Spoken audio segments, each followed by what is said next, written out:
हम रानीखेत से करीब 36 किलोमीटर दूर बिलेख गांव में हैं और यहाँ उत्तराखंड का सबसे शानदार पहला ऑर्गेनिक बाग है सेब का। आप देख रहे होंगे मेरे पीछे, सेब का बहुत विशाल बाग है। और जो यहाँ के प्रगतिशील बागवान हैं उनके नाम कई रिकॉर्ड्स हैं। और ये जिस तरह पहाड़ का हर बच्चा घर को छोड़कर नौकरी के लिए जीविका की तलाश में दिल्ली महानगर में चले जाते हैं, ये भी वैसे गए थे। लेकिन जब इनको इनके गांव ने पुकारा तो ये दिल्ली का शानदार करियर जो कंस्ट्रक्शन के क्षेत्र में थे उसको छोड़कर आए और अपने गांव के बंजर खेतों से उनमें मेहनत करी। और आज वो खेत आप देखिए मेरे पीछे, इधर पूरा बाग देखिए, ये सोना उगल रहे हैं और इससे लाखों की आय हो रही है। न सिर्फ इसके, लेकिन जब इनका हाथ का संपर्क माटी से हुआ तो बाकायदा इनका नाम गिनीज बुक ऑफ भारत के हिमालयी राज्यों के पहले किसान जिनका नाम Guinness book of world record में दर्ज हुआ है, रिकॉर्ड ऑफ एशियन रिकॉर्ड में दर्ज हुआ है, रिकॉर्ड्स ऑफ लिम्का में दर्ज हुआ है। तो ये हैं प्रगतिशील किसान जिन्होंने पहला ऑर्गेनिक बाग लगाया है और बहुत ही शानदार काम कर रहे हैं। ये हैं गोपाल उप्रेती जी। इनसे आपकी मुलाकात करवाएंगे, इनसे बात करेंगे कि इनका ये संघर्ष का सफ़र कैसा रहा। गोपाल जी नमस्कार। धन्यवाद रावत जी, आप यहाँ आए इतनी दूर इलाके में हमारे। ये तो हमारा सौभाग्य है कि हम उत्तराखंड के, मुझे लगता है ये मिनी 4 धाम है। धन्यवाद सर। अगर कोई किसी ने 4 धाम की यात्रा करनी हो या उसके बाद आना हो तो आपके इस बाग में ज़रूर आएँ। धन्यवाद सर। ये बताइए, आपने इतना शानदार, आप दिल्ली में अपने कैरियर में काम कर रहे थे, कंस्ट्रक्शन क्षेत्र में थे। जी जी। उसके बाद आप पहाड़ में आए जहाँ का जो लगभग आजीविका में फेल हो चुका है, इसलिए फेल हो चुका है आज की डेट में कि लोग अपने घर बार छोड़ रहे हैं। 1734 गांव जो हैं जीरो, जहाँ पूरे बंजरिन को भूता वो हो चुके हैं। लेकिन आपने करिश्मा कैसे किया? और हम अभी मिल रहे थे कि कई लोग आपका देखा देखी पेड़ लगा रहे हैं। कैसे आपका, एक छोटी सी कहानी बताइए कि कैसे आप दिल्ली से, आपको रिवर्स प्लान कैसे हुआ आपका? रावत जी, ये तो जैसे आप समझेंगे, मैं तो समझता हूँ ये परमात्मा का मेरे पर एक कृपा थी। उन्होंने ही मेरे को भेजा कि वापस अपनी धरती पे जाए। ऐसा मैं तो अपना कोई ऐसा योगदान ऐसा कुछ मानता नहीं और मेरा ऐसा कुछ था, मेरे मन में यही धारणा थी कि पहाड़ में कुछ नहीं हो सकता, खेती बाड़ी हो ही नहीं सकती, इसलिए महानगरों में रोज़गार तलाशना चाहिए। लेकिन मैं अपने आप को एक परमात्मा की ही कृपा सौभाग्यशाली समझता हूँ कि मेरे को यूरोप की यात्रा करने का अवसर मिला। यूँ तो सारे देश विश्व के लोग यात्रा करते हैं, लेकिन मुझे यूरोप में वहाँ के खेतों में जाने का मौका मिला, वहाँ के नर्सरीज़ में जाने का मौका मिला। और जब मैंने वहाँ के खेत खलिहान देखे तो मैंने पाया कि मेरे गांव बिल्लेख रानीखेत में जो वेजिटेशंस हो रही हैं सेम वहाँ पे हो रही हैं। फिर मेरा दिमाग में प्रश्न उठा, लोग कहते हैं क्लाइमेट चेंज हो गया, हमारे यहाँ सेब नहीं हो सकता। तो मैंने गूगल चेक किया, जरा टेम्परेचर देखता हूँ फ्रांस में जब मैं गया था तब क्या था, तो वहाँ 22 डिग्री था और मेरे रानीखेत में मेरे यहाँ पे 20 डिग्री था। तो मेरा ये सवाल भी ख़त्म हो गया कि क्लाइमेट चेंज का कोई भी इशू नहीं है। यदि इस टेम्परेचर में फ्रांस में इतनी अच्छी खेती हो रही है तो मेरे यहाँ भी क्यों नहीं हो सकती। तो इसका मतलब ये क्लाइमेट चेंज की जो बातें कर रहे हैं ये भी ठीक नहीं है। ग्लोबल वार्मिंग हुई है, कोई रानीखेत उत्तराखंड में नहीं, पूरे दुनिया में हुई है। हमें सिर्फ तकनीक का इस्तेमाल करना है, वैराइटीज़ को बदलना है, इस पर फोकस करना है। तो ये बात मेरे वहाँ जाके समझ में आ गई थी और वहाँ से आते कई तरह के सवाल मेरे जहन में आया यहाँ। फिर मैंने सोचा मैं फिर से अपने ही बंजर खेतों को फिर से मैं भी ऐसे ही करके दिखाऊंगा। जब यहाँ हो रहा तो मेरे यहाँ क्यों नहीं हो रहा है, जब सेम है। तो उसी सिलसिले फिर हिमाचल की भी मैंने यात्रा करी। मैंने कहा अपने देश में जो चीज़ें हो रही, जो राज्य से सेब के उत्पादन में सबसे आगे उनका क्या हो रहा उनको देखा। फिर दोबारा से एक बार गया। फिर मैंने निर्णय लिया काफ़ी अध्ययन करने के बाद अब मैं सेब का बगीचा लगाऊँ। फिर मैंने सेब का बगीचा लगाया। सब्जियों पे भी हम लोग काम कर रहे हैं। तो मेरे को एक एक्सपोजर, यही मैं चाहता हूँ कि हमारे युवा को एक्सपोजर की कमी है। पहाड़ में सब कुछ है, ये धरती सोना उगलने वाली धरती है, ये धरती इतनी अमीर बनाने वाली धरती है जो मैं भी नहीं समझ पाया था। मुझे भी बाहर जाके समझ में आया कि बहुत बड़ी गलती कर रहे हैं हम महानगरों में रह करके, जो खास तौर पर नौकरी के व्यवसाय के लिए या अन्य बड़ी नौकरियों के लिए जा रहे हैं, वो तो अच्छी बात है। लेकिन छोटे मोटे व्यवसाय के लिए, छोटी मोटी नौकरियों के लिए यहाँ तो इतना बड़ा स्कोप है, अमीर से अमीर बन सकता है किसान यहाँ पे। और ऐसा मैंने देखा जब मुझे यहाँ पे आया तो मुझे आसपास के लोगों ने बोला बेवकूफ़ आदमी ये क्या कर रहा है, होता ही नहीं वो काम कर रहा है, जो होता ही नहीं से क्लाइमेट, अब बर्फबारी कम हो गई है, ये नहीं हो गया, क्लाइमेट चेंज होता ही नहीं एप्पल। जब एप्पल हो गया यहाँ पर तो ये पहला इधर का बगीचा मेरे पूरे क्षेत्र में था। और आज देख रहे होंगे इतने सारे 250-300 किसानों ने सेब के यहाँ पे पेड़ लगा दिए, बड़े बड़े 7-8 बाग लग गए हैं। और अब इस और लोगों को विश्वास हो गया कि हाँ सेब होता है, और सेब बहुत सारे नौजवान इससे और जुड़ने लग गए हैं। तो यही मेरे लिए एक बहुत खुशी की बात है। ये तो अभी आप सक्सेसफुल हो गए हैं, तब ये आपके साथ सब हैं।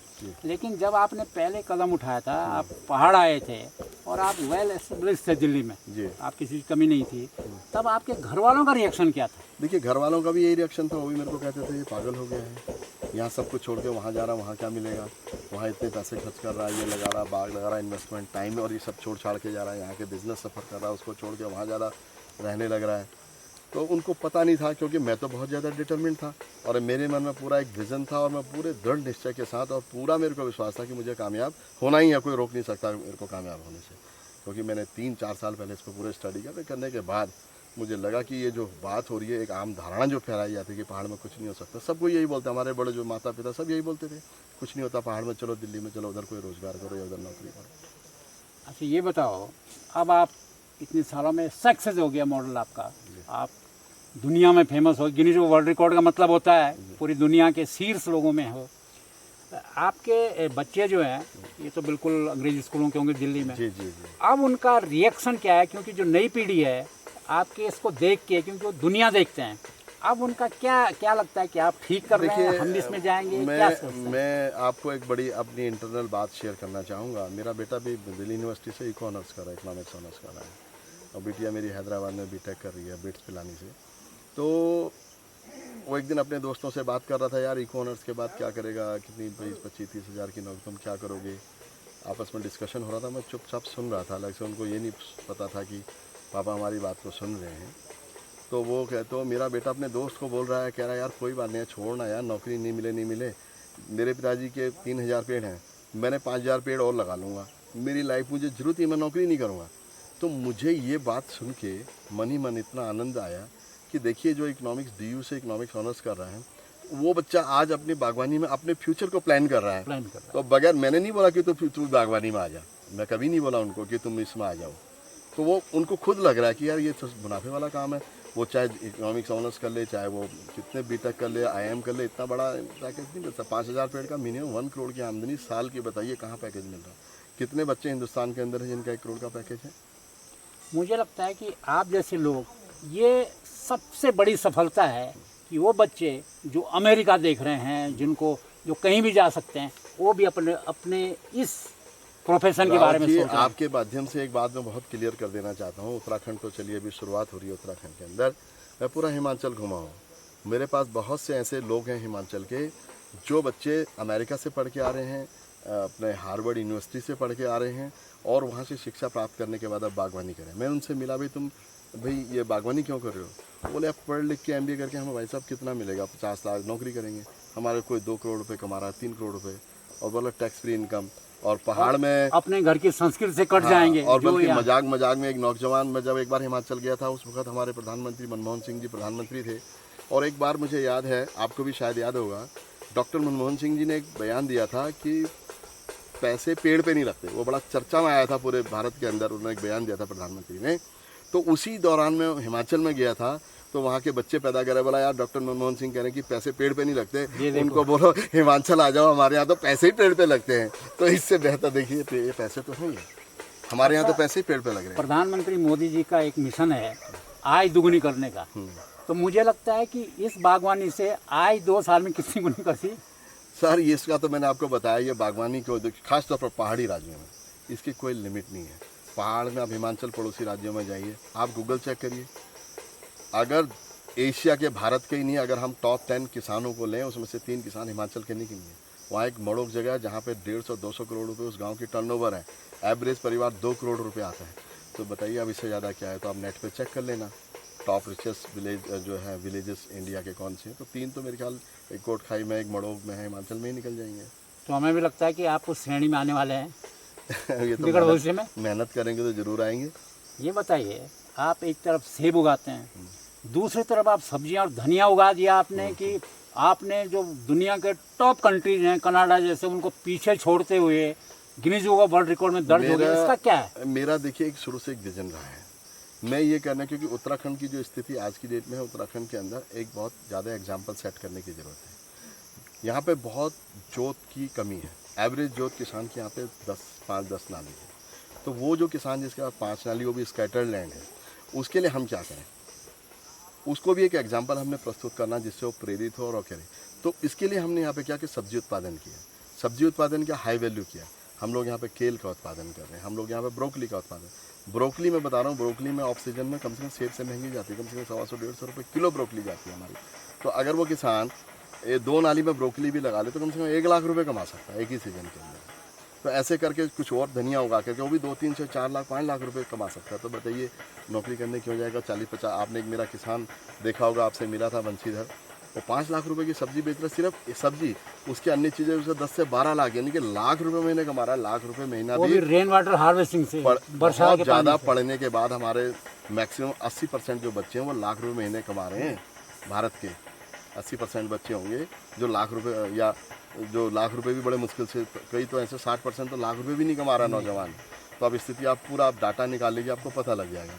तो कौन सा मुनाफा वाला काम है, खेती या नौकरी? ये धनिया कैसे किया आपने, ये चमत्कार कैसे किया? ये चमत्कार इस धरती का है, ये ऑर्गेनिक का है। यही तो हमारी जंग है कि ऑर्गेनिक में बहुत सारे इस देश के अंदर अभी यूनिवर्सिटी साइंटिस्ट वो समझते हैं कुछ नहीं है, बकवास है ऑर्गेनिक। उन्हीं को हम बोलते हैं यहाँ आइए।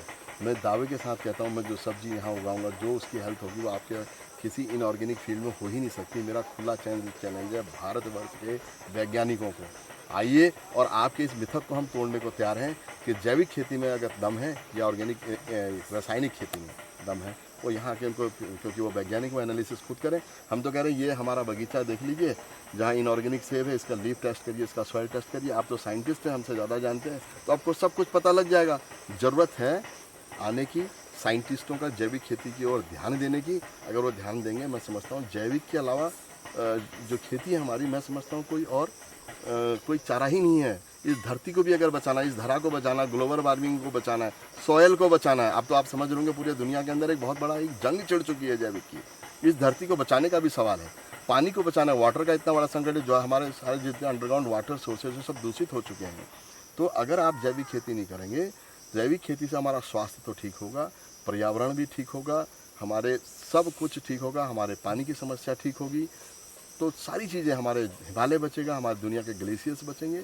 तो ये इतनी बड़ा काम है। आप बताइए हमें जैविक की ओर जाना चाहिए कि नहीं जाना चाहिए? ये बताइए, जो आपने धनिया पैदा किया, ये आपने सिंपल इसी ढंग से पैदा किया, इसमें कोई भाई नई साहब, मैं तो टेक्निक आपने जोड़ी? कोई देखिए, ये सब जैविक का कमाल है, ये नहीं कुछ नहीं है। हम लोग सिर्फ गाय का गोबर, गौमूत्र वगैरह डाल करके, और कोई हमारा कोई एक पेड़ नहीं था। सारे एवरेज पेड़, मैंने 10 नाली में धनिया की खेती करी थी, सारे एवरेज पेड़ हमारे 5 फुट से ऊपर के होते हैं। हाँ, ये ज़रूर है, उसको डेवलप करने का हम पिछले 5 साल से प्रयास कर रहे हैं, और वो धीरे धीरे डेवलप होकर के आ गई है। वो नई वैरायटी बनी है, उसके बहुत सारे साइंटिफिक पहलू भी हैं। मैंने कई साइंटिस्टों से डिस्कस, ये सवाल साइंटिस्ट भी पूछते हैं कि बताइए ये ऐसा कैसे हो गया है। ICR नहीं कर पाया, भारत सरकार नहीं कर पा रही है इतने, कोई एक पेड़ नहीं, आपकी तो कंसिस्टेंट खेती होती है, तो ये आखिर ऐसा क्यों हो रहा है? तो मैंने कहा भैया, अगर आप कहते हो कि केमिकल डाल के बड़ा होता तो आप भी डाल के देख लीजिए। आप तो करते ही, ICR में तो केमिकल ही इस्तेमाल होता है। ये बीज आपका ट्रेडिशनल बीज था घर का? बिल्कुल यहीं का बीज था। वही तो बीज को आप संरक्षित करके, उसको डेवलप करके आप बीज को बढ़ा सकते हैं। यही तो इस धनिये में हुआ। इसमें हरी पत्तियां बहुत ज़्यादा होती हैं, इसमें हाइट ज़्यादा होती है। बल्कि ऐसा भी सवाल उठा कि इतना धनिया बढ़ा के इसके सुगंध में, इसके स्वाद में कोई कमी आ गई होगी। तो फिर पन्नागर के साइंटिस्ट आए, एग्रोनॉमिस्ट आए, उन्होंने उसको चेक किया, तो उन्होंने देखा कि हमारे धनिया में जो यहाँ धनिया उससे भी ज़्यादा खुशबू है। बोले भाई इसमें तो कोई कमी नहीं हो रही है। तो मैंने कहा होगी कैसे, क्योंकि जैविक तरीके से उगाया हुआ धनिया है।